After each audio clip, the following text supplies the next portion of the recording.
오늘 함께 예배하는 여러분의 삶 가운데 또 여러분의 자녀와 가정 가운데 일터 가운데 하나님의 위로와 또 하나님의 충만하심이 가득하기를 간절히 소원하고 축복합니다.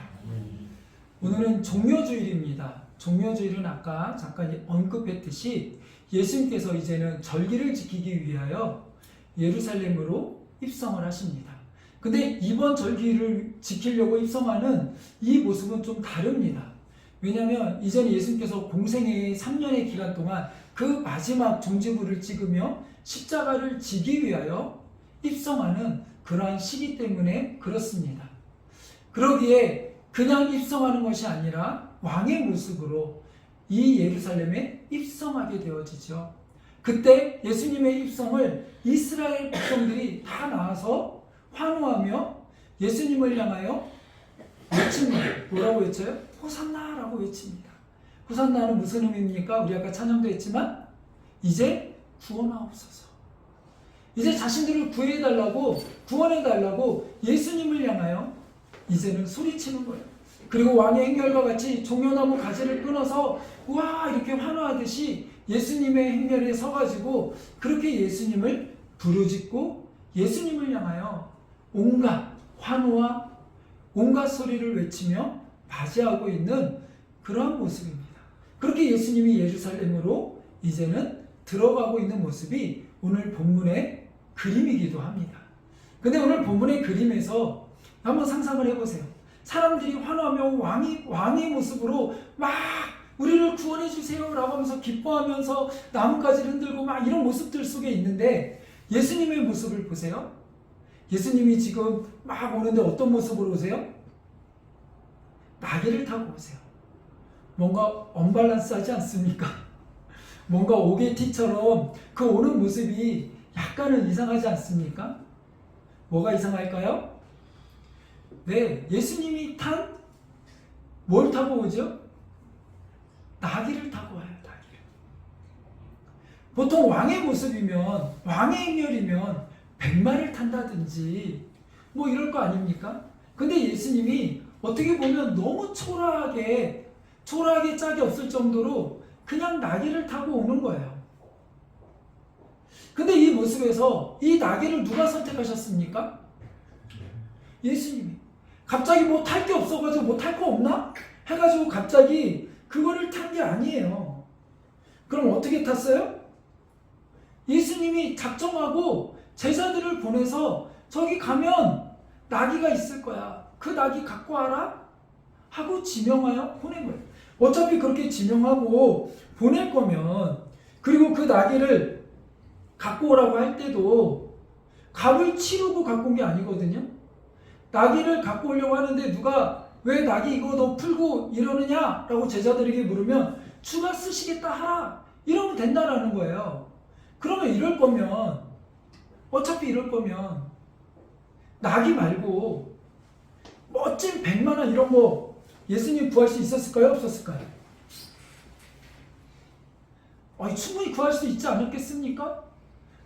어차피 돈 주고 구하는 것도 아니고 예수님 말씀으로 구하는데 예수님 말씀으로 낙이나 백마나 어려울 거 없잖아요. 능력을 너무 많이 쓰셔서 좀 능력이 많이 달아서 백마까지밖에 안 됐나요? 우리 아이들 게임하다 보면 능력치 뭐 이래가지고 능력치가 다 달아가지고 못 쓰셨나요? 그런 거 아닌 거 아시죠? 네, 그런 거 아니에요. 예수님께서 구하려고 하시면 이왕 구하시는 거 그래서 멋진 마차나 이런 거 구하셔서 그거 타고 가면 요즘 세상 표현대로 얼마나 뽀대나고 얼마나 폼나겠어요. 얼마나 멋지겠어요? 근데 예수님이 그렇게 하지 않으셨다라는 거예요. 이상하지 않습니까? 왜 그러셨을까? 어차피 구하는 거 좋은 거 구하지. 좋은 거 타고 가시지.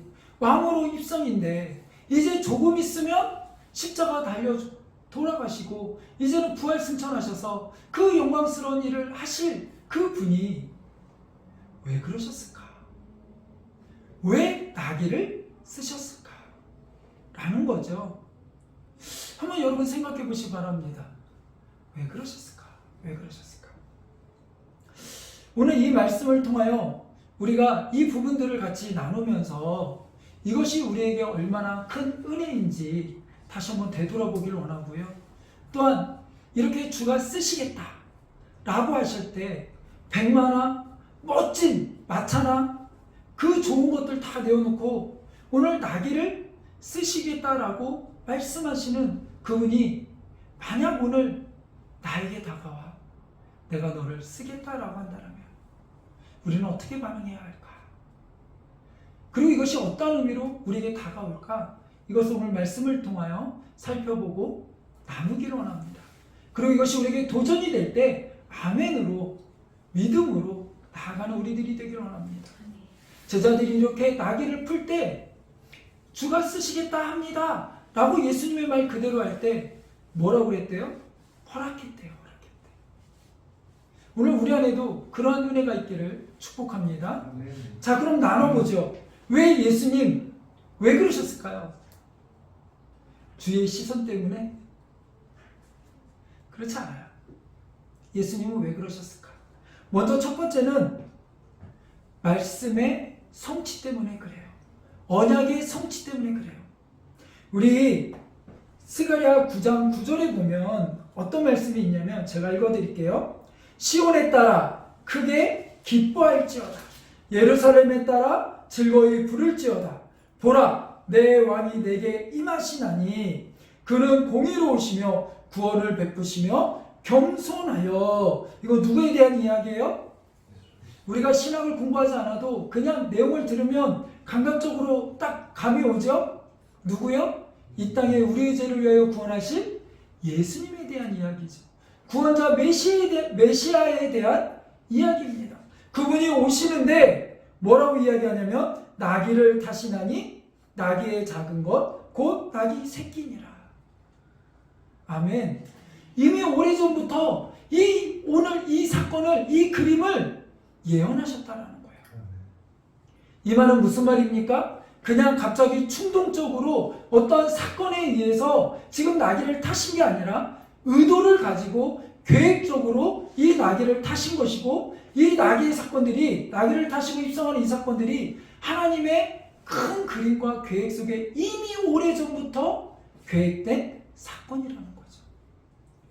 주님의 일하심에는 결코 우연이 없다라는 거예요. 하나님이 이 모든 일을 섬세하게, 치밀하게 계획하고 계세요. 이 구원의 은혜를, 우리를 향한 구원의 은혜가 어느 날 갑자기 충동적으로 이 녀석들 구원해줘야겠네, 그러지 말아야겠네, 이게 아니라 하나님은 우리가 죄를 지었을 때 이미 우리에 대한 죄의 진노에 대한 선포를 하셨어요. 죄에 대한 결과에 대한 모든 것들을 선포하셨어요. 땅땅땅, 이제 너희는 나와 분리되어 이 동산에 있지 못할 것이며,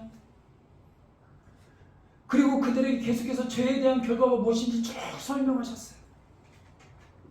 근데 거기에 멈추지 아니하시고, 거기에 맞춤표를 찍지 아니하시고, 거기에 덧붙여 무엇을 선포하셨어요? 이제 너희 가운데 구원자를 보낼 거야. 메시아를 보낼 거야. 하나님은 큰 계획과 그림을 그리셨어요. 그리고 그것을 끊임없이 이스라엘 백성들에게 보여주셨고, 예표하셨고, 끝까지 믿음으로 바라보게 하셨어요. 그리고 그것을 오늘 예수님을 통하여 성취하시는 거예요. 그러니까 예수님의 사역들을 보다 보면, 읽다 보면, 묵상하다 보면 그런 표현들이 있어요. 뭐요? 이미 예언자로 예언했던 것을 성취하는 것이라. 그러니까 예수님이 하시는 모든 일들은, 그 구원의 모든 사역과 과정들은 어느 날 우연이 아니라 하나님의 치밀한 계획 가운데 있다는 거죠. 그 치밀한 계획 가운데 누구도 있습니까? 오늘 우리도 있다는 거죠. 여러분 그걸 꼭 기억하시기 바랍니다. 하나님의 놀라운 계획 속에 우리가 있다면 우리의 삶도 얼마나 놀라운 삶이겠어요. 어떻게 보면 우리 삶이 내 삶은 왜 이러지? 내 삶은 왜 이렇게 맨날 힘들지? 내 삶은 왜 맨날 이렇게 막히지? 산 넘어 산이지? 이럴 수 있어요. 그러나 그럴 때마다 우리는 믿음으로 고백해야 돼요. 뭐라고요? 하나님이 나와 함께 하신다. 하나님이 내 삶 속에 개입하셔서 나와 함께 하신다라는 그 믿음의 고백이 있어야 돼요. 하나님의 약속은 언약이라고 그럽니다. 근데 하나님은 그 언약을 오늘도 보면 어떻게 해요? 놀라울 정도로 치밀하게 그것들을 이루시는 하나님이세요. 그 모든 계획을 이루시는 하나님이세요. 그리고 그 언약 안에 오늘 이 시대를 살아가는 믿음으로 이제 예수 그리스도의 십자가의 구원의 은혜를 아멘으로 받아들이고 믿음으로 받아들이고 구원받은 우리들이 하나님의 백성이고 또 뭐라고 이야기해요? 언약 백성이라고 이야기해요. 언약 백성. 맞죠? 여러분 언약 백성이죠? 이 말은 무슨 말이에요? 언약이면 충분하다라는 거예요. 하나님의 약속이면 충분하다라는 거예요. 그 치밀하신 하나님의 계획 속에 우리가 있다라는 그 믿음, 그 믿음의 고백으로 나아가는 거예요. 그래서 우리의 삶을 온전히 내 생각과 다르더라도 하나님께 완전히 맡겨드리는 거예요. 우리의 생각으로는 예수님이 마차 타고 오면 좋고 백마 타고 오면 좋고 뭔가 그렇게 멋지게 천군 천사를 대동해서 화려한 모습으로 오면 얼마나 좋겠어요? 근데 그럴 거였으면 예수님은 이 땅에 오실 때 처음부터 마구간에서 나지 않으셨어요. 처음부터 어디에서 났겠어요? 화려한 왕궁에서 났을 거예요. 하나님의 계획, 하나님의 구원은 인간들이 생각하는 그런 생각과 너무나 다르단 말이에요. 오병이의 사건, 떡 5개와 물고기 2마리로 2만 명을 먹였던 그 사건들을 사람들이 경험해요. 그리고 나서 그 사람들이 보였던 반응은 뭐예요? 야, 이분이 우리 왕이면, 이런 분이 우리 왕이면 최소한 굶지는 않겠구나. 먹는 거에 문제는 없겠구나. 그리고 그들이 다 뭐 하려고 그래요? 예수님을 왕으로 추대하려고 했다라고 성경은 말하고 있어요. 그러니까 사람들은 조금만 뭐가 있고 눈에 화려함과 눈에 뭐만 보이면 호들갑을 떨어요. 예수님을 인간의 왕으로 삼아야지. 근데 그거는 그 이스라엘 백성들만의 문제가 아니에요. 누구도요? 예수님을 따르던 제자들도 그랬어요. 야, 이런 예수님이 이제는 로마를 무너뜨리고 왕자를 빼앗으면 세상의 왕이 되면 내가 그때 예수님의 오른편에 앉을 거야. 내가 왼편에 앉을 거야. 그래서 내가 국무총리 하고 내가 재무장관 하고 너는 뭐 할래? 아, 그래도 야 12명 중에 내가 오른손이지. 내가 왼팔이지. 이게 누구의 모습이에요? 제자들의 모습이었어요.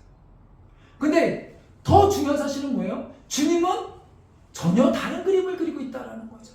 하나님의 나라는 인간들이 생각하는, 우리가 생각하는, 세상 사람들이 생각하는 그런 화려함이나 삐까뻔쩍한 그런 모습이 아니라는 거예요.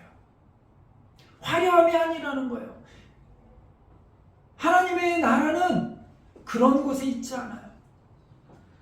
그런데 우리는 자꾸 하나님을 내 생각에 가두려고 해요. 내가 생각하는 그림 속에 예수님이 맞지 않으면 좀 이상한데? 그러나 우리가 여기서 분명히 고백해야 될 건 무엇입니까? 내 생각과 하나님의 계획하심이 다를 때 그때 어떻게 해야 되죠?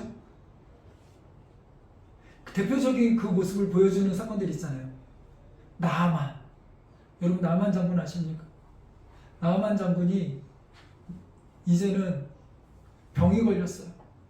그래가지고 엘리야에게 갑니다. 근데 승질이 나가지고 돌아가요. 병 고치러 왔는데 승질이 나서 돌아가요. 왜 그랬을까요? 성경에서 뭐라고 표현하는지 아세요? 내 생각에는, 나만의 생각에는. 그러니까 자기 생각에는 내가 이 정도 권력도 있고 명예도 있는데 내가 이것 때문에 이 문둥병 때문에 아무도 못 고치는 이 병 때문에 여기 오면 고칠 수 있다고 해서 왔는데 빈수로 온 것도 아니고 우리 왕이 친서까지 써가지고 여기 왔는데 그러면 그 다음에 나오는 반응이 어떻게 해야 돼요?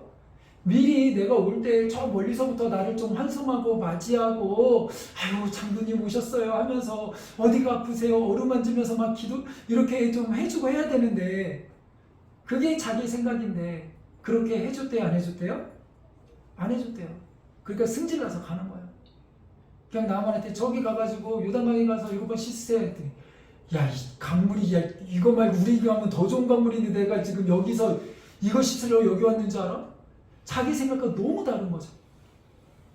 그러니까 어때요? 승질나는 거예요. 승질. 근데 더 웃긴 건 뭔지 아세요? 아직 엘리야도 그래요. 엘리야도. 갈멜산에서 그렇게 하나님의 놀라운 기적과 놀라운 일들을 베풀었잖아요. 그쯤 되면 이제 왕이 정신 차리고 왕비의 치마폭에서 나와서 하나님을 높이고 섬기고 이럴 줄 알았는데, 이제는 모든 우상 다 정리하고 하나님이 참 하나님이다 이럴 줄 알았는데, 그 다음날 나오는 반응이 뭐예요? 아직도 왕비의 품에 안겨가지고 뭐예요? 그 다음날 너 엘리야, 내가 너 죽일 거야. 내 선지자들 다 죽였어. 내가 너 죽일 거야. 그 말에 마음이 무너지는 거예요. 근데 잘 생각해 보세요. 3년 동안 비 안 올 때 엘리야 왜 도망 다녔어요? 3년 동안 왜 도망 다녔어요? 엘리야 잡아 죽이려고 하니까 그래서 도망 다닌 거 아니에요? 아니 그 하루 사이에 뭐가 달라졌는데요? 여태 자기 사람들이 다 자기 잡으려고 죽이려고 했는데 뭐 그 다음날 특별한 일인가요? 왕비가 나 죽이려고 한다고 하는 말이 뭐 그렇게 새로운 말이 아니잖아요. 갑자기 뭐가 다른 말이 아니잖아요. 3년 내내 그 일들이 있었잖아요. 그런데 왜 마음이 무너졌어요? 왜 힘들어서 도망갔어요? 3년 내내 같은 말인데? 왜 그랬을까요? 내 생각과 달라서 그래요. 이제 이쯤 되면 이만한 기적보였으면 내 생각에는 이제는 왕도 변하고 왕비도 변하고 뭔가 하나님의 일을 막 이렇게 해야 되는데 변한 게 없이 똑같은 거예요. 내 생각과 너무 다른 거예요. 하나님의 생각. 근데 우리의 삶에는 안 그럴까요? 우리의 삶에도 하나님이 살아계시면 이때 이렇게 땅땅땅 해가지고 이렇게 변해야 되는 거 아닙니까? 이렇게 돼야 되는 거 아닙니까? 이런 일들이 이루어져야 되는 거 아닙니까? 근데 그렇게 하지 않아요. 저도 성경을 읽다 보면 그럴 때 있어요. 제가 몇 번 얘기했지만 예수님이 항상 이 십자가를 묵상하다 보면 내 생각에는 예수님 십자가에 딱 달려서 이렇게 있는데 자꾸 진짜 끝도 안 되는 이 인간들이, 예수님은 신이잖아요. 하나님의 아들이시잖아요. 끝도 안 되는 인간들이 자꾸 어떻게 해요? 예수님을 향하여 깔짝깔짝 대잖아요. 조롱하잖아요. 네가 참 하나님의 아들이야? 너 한번 내려와봐. 저 같으면 진짜 내려가서 번개 5개만 쓸게요 하나님. 꽝꽝꽝. 대제사장 머리 하나 받고 로마 대장군의 머리 하나 받고 그럴 수 있잖아요. 얼마나 속 시원하겠어요? 근데 하나님은 그렇게 하지 않으시더라는 거죠. 끝까지 이 십자가의 사건을 이루어 가시는 하나님. 그 하나님이 어떤 하나님이에요? 누구의 하나님이에요? 우리의 하나님이에요. 그러기에 그분이 우리와 약속한 모든 것들을 하나님이 잊으실까요? 그렇잖아요. 우리의 삶 가운데도 치밀하게, 섬세하게 찾아오셔서 개입하셔서 여러분의 삶을 그렇게 이끌어 가실 거예요. 그 하나님을 여러분 믿으시기 바랍니다. 아멘?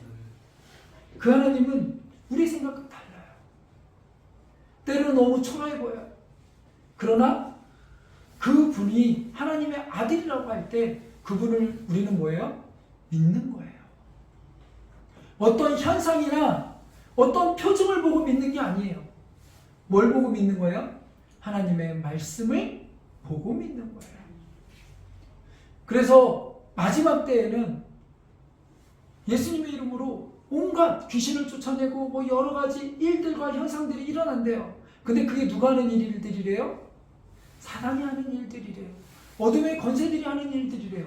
뭐 하려고요? 우리를 현혹시키려고 사탄의 옷을 입고 그렇게 오는 거예요.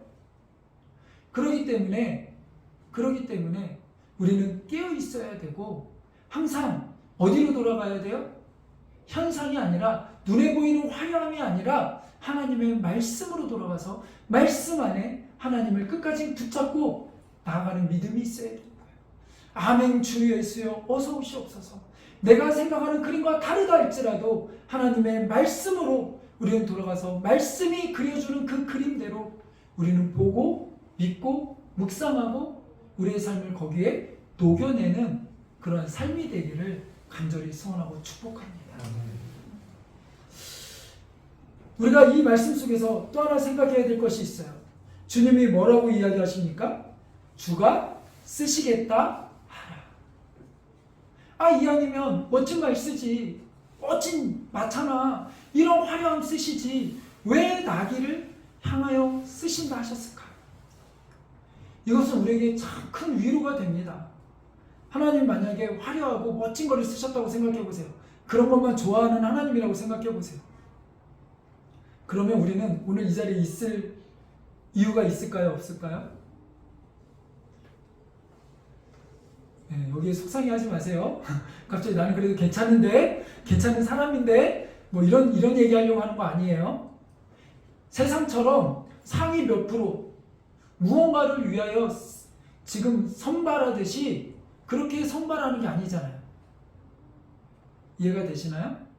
예수님이 지금 하나님의 나라를 위하여 지금 이 나귀를 쓰시는 거예요. 근데 이때 화려함과 멋진 나귀와 세상적으로 순위적으로 매기는 그러한 것으로 쓰신다고 한다면 12제자들을 이렇게 부르셨을까요?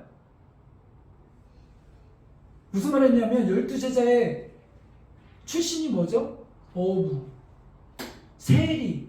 당시에 엘리트 계층이 아니에요. 그렇게 이스라엘 백성들에게 인정받는 사람들이 아니에요. 정말 그러려면 처음부터 누구 불렀어야 돼요? 네, 바울 불렀어야 되고요.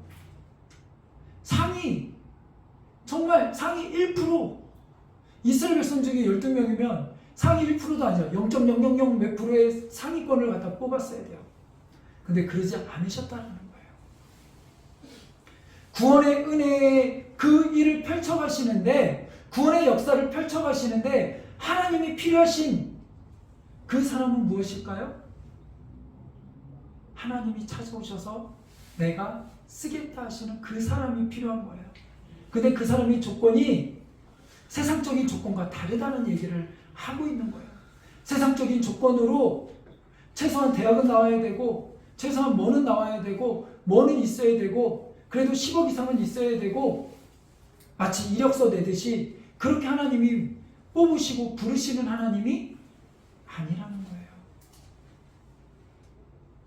이것이 오늘 우리에게 큰 은혜가 되는 줄로 믿습니다. 예수님이 인정하시면 돼요. 예수님이 부르시면 돼요. 여러분, 향유를 부은 마리아의 사건을 기억하시나요? 옥합을 깼어요. 자기 오빠를 구해준 예수님을 향하여 옥합을 깨어버렸어요. 근데 이 향유가 되게 비싼 거거든요. 아마 많은 성경학자들이 자신의 결혼을 위하여 준비한 향유일 거라고 생각을 해요. 그렇기 때문에 그 옆에서 지켜보다가 제자들이 뭐라고 그래요? 저 비싼 걸 왜 저기다 깨? 저기다 깨. 저걸로 불쌍한 사람을 도와주면 더 많은 사람을 도와줄 수 있고 먹일 수도 있는데 저 비싼 거를 왜 저렇게 허비하듯이 예수님 발에 다 쏟아붓지? 세상 사람들이 보면 허비일 수도 있고, 세상 사람들이 보면 낭비일 수도 있고, 세상 사람들이 보면 저거 뭐야? 이럴 수 있어요. 근데 예수님은 어떻게 반응하셨죠? 이거는 내가 십자가를 지기 위하여, 내가 이제는 내 장래를 위하여, 십자가의 사건을 위하여 무엇한 거래요? 예비한 거래요.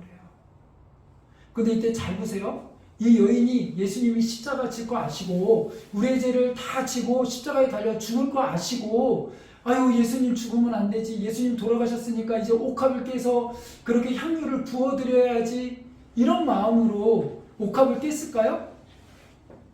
아니요. 어느 누구도 예수님이 십자가 달려서 우리의 죄를 위하여 달려 죽으실 거라는 것을 예수님이 그렇게 얘기하셨는데도 제자들조차도 이해했던 사람이 단 한 명도 없었어요. 근데 이 여인이 이거를 이해했을까요? 아니에요.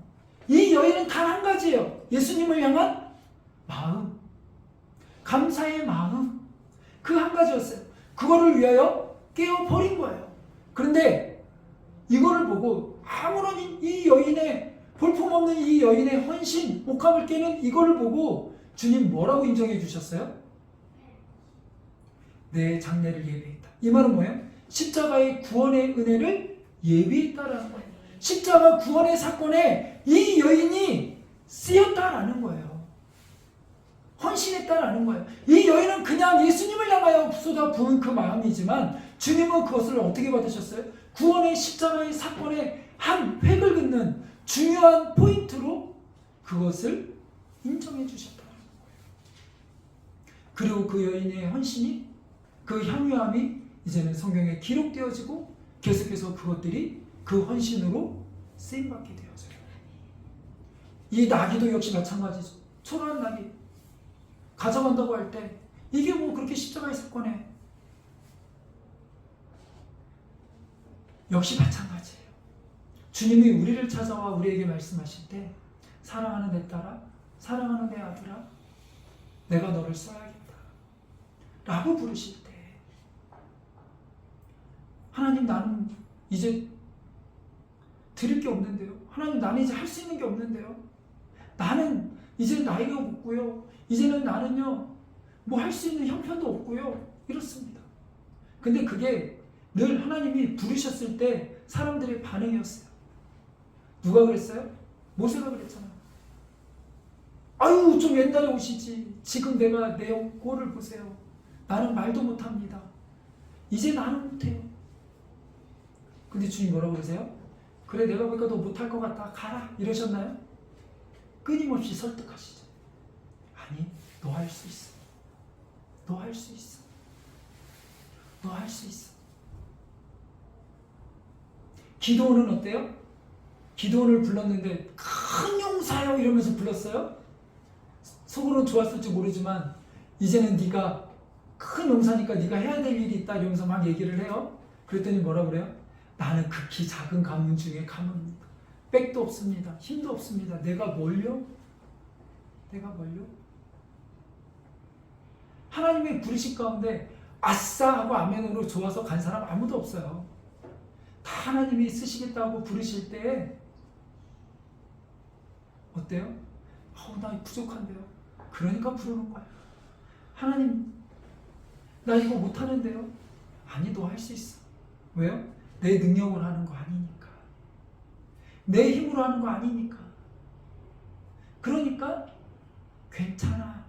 너는 뭐만 하면 돼? 나만 믿고 따라오면 돼. 나만 믿고 따라오면 돼. 그러면 된다 라고 말씀하시는 거예요. 그게 주가 쓰시겠다의 의미인 거예요. 보니까 너는 좀 쓸만하네 이래서 쓰시는 게 아니고 주님이 그 모든 것들을 내어놓기를, 어린아이의 도시락과 같이 그냥 내 삶을 그대로 믿음으로 내어놓기를, 온전히 내어놓기를, 온전히 맡기기를 원하시는 거예요. 아까 잠깐 얘기했듯이 그래서 모세가 어떻게 쓰임받았죠? 자기 능력으로 쓰임받았나요? 보니까 백성들이 물이 없대요. 바로 잠깐 기다려봐 해가지고 애굽에 전화해가지고 물회사에 전화해서 여기 물 100통만 갖다 주세요. 뭐 이러면서 일했나요? 아니요. 철저하게 하나님이 하셨어요. 그 연약함을 들어 하나님의 강하심을 드러내셨어요. 하나님이 우리를 부르시고 우리를 향하여 오늘 내가 너를 쓰기를 원한다라고 말씀하실 때 역시 마찬가지라는 거예요. 우리 이 작고 작은 우리 함께하는 교회가 하나님 앞에 쓰임받는 이유도 단 한 가지예요. 우리가 능력이 있어서가 아니에요. 우리 함께하는 사무엘스쿨이 하나님께 아직까지 쓰임받는 이유도 능력이 있어서가 아니에요. 힘이 있어서가 아니에요. 하나님이 부르셨고 하나님이 쓰시겠다고 하니까 쓰임받는 거예요. 요번 우리 복음 창작 복음 그림 책을 우리가 지금 만들어가고 있습니다. 그것들을 또한 하고 있습니다. 근데 어떻게 생각하면 정말 생뚱맞은 일 아닙니까? 이 몇 명 안 되는 이 교회에서 정말 이걸 한다고? 이걸 할 수 있을까? 그냥 출판하는 것도 어려운데? 근데 여러분 잘 생각해 보세요. 어떻게 이 일들이 펼쳐지고 지금까지 왔고 이루어졌는지. 우리 안에 그림을 그릴 수 있는 은사가 있고 우리 안에 글을 쓸 수 있는 은사가 있고 또 그것들을 기쁨과 감사함으로 기도해주고 격려해주고 응원해주고 같은 마음으로 함께 기도할 수 있는 마음 또 그것들을 위하여 기꺼이 주가 쓰시겠다라고 할 때 그 예물을 쏟아붓는 그 마음 그 일들이 이루어져서 지금 이것들이 이루어지고 있는 거예요. 그리고 이것이 우리의 뽐냄이 아니라 선교지에 또한 복음으로 하나님의 십자가의 사건에 그 복음을 하나님 아버지의 마음을 전하는 일에 이 일이 사용되어지는 거예요. 옥합을 깰 때 이게 그렇게 될 줄 알았나요? 나귀를 갖고 끌고 갈 때 이게 주님의 그 구원의 역사에 그렇게 될 줄 알았나요? 우리가 그림을 그릴 때 우리가 글을 쓸 때 이게 이렇게 될 줄 알았나요? 근데 그 일을 누가 이루어 가시죠? 하나님이 이루어 가세요. 하나님이 이루어 가세요. 오늘 하나님은 우리를 향하여 또한 우리 다음 세대를 향하여 말씀하십니다. 내가 너를 쓰기 원한다. 내가 너를 사용하기 원한다. 주가 쓰시겠다 한다 라고 할 때 우리는 어떻게 반응해야 할까요? 아멘으로 반응해야 돼요. 믿음으로 반응하는 우리들이 되기를 원합니다. 순수함과 거룩함과 깨끗함으로 하나님 앞에 아멘으로 반응하며 나아가기 원합니다. 주가 쓰신다 할 때 디모데후서에 보면 어떤 얘기가 나와요? 그릇에 대한 이야기가 나와요. 질그릇도 있고 은그릇도 있고 쇠그릇도 있는데 황금그릇도 있는데 그 중에 무엇이 쓰인대요? 금그릇? 은그릇? 아니요. 무슨 그릇이냐가 더 중요한 게 아니고 깨끗하게 준비되어진 그릇을 쓰는 거예요. 하나님의 사역에 깨끗하게 믿음으로 아멘으로 그렇게 주님의 부르심에 나아가는 우리들이 되길 원합니다. 그래서 우리 한 주간 믿음으로 나가기 원합니다. 한 주간 거룩함과 깨끗함으로 나가기 원합니다. 그리고 한 주간 하나님의 음성에 귀 기울이며 하나님이 나의 삶을 이제는 내가 쓰겠다라고 할 때 핑계대봤자 소용없는 거 아시죠? 하나님 나는 여기 핑계대봤자 소용없어요. 하나님 쓰시겠다고 하면 나이도 상황도 형편도 문제되는 것 아무것도 없어요. 온전히 마음을 하나님께 내 삶을 하나님께 믿음으로 드리는 우리들이 되기를 원합니다. 하나님의 약속 하나면 충분합니다. 그 약속을 붙들고 한 주간도 승리하며 주의 쓰임에 합당하게 쓰임받는 마음껏 쓰임받는 우리들이 되기를 간절히 소원하고 축복합니다.